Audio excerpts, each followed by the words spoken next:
location for the Battle Creek area military installations could have a big economic impact for the area and the state. That was part of the purpose of a congressional delegation visit at the Air National Guard base there today. 24-hour News 8 political reporter Rick Alvin was there and joins us with what he learned. Rick? It's kind of interesting. The first thing to keep in mind is that the Air National Guard base is surrounded by the Army's Fort Custer and two smaller installations for the Navy and Marines. Altogether, the multiple complexes make an impressive footprint and one the military and politicians would like to ensure.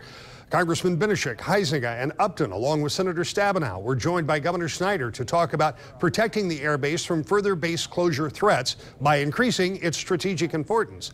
Already flying unmanned aircraft, the fighter wing would like to expand into cybersecurity, but perhaps an even bigger step would be the location of an intercontinental ballistic missile defense system that could be located at Fort Custer next door.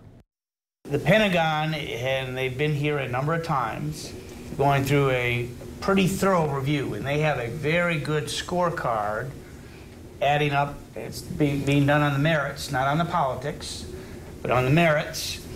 And we feel on the merits, we have a very strong position. The community support is one of the keys.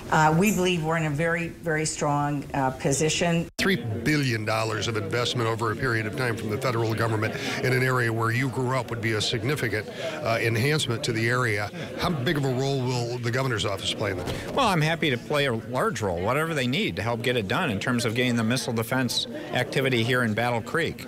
I've looked at the other sites. I've seen it. Obviously, I'm somewhat biased, but this would be an awesome place to see it done.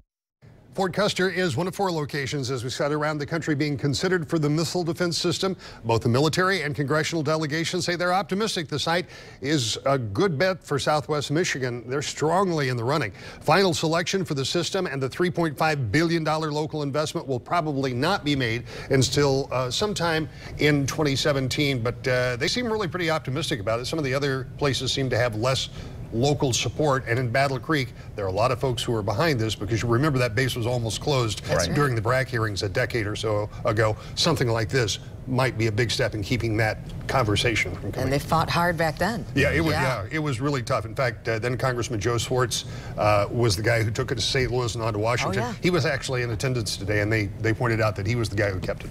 All right. Rick, thank you. Thanks, Rick. Let's get back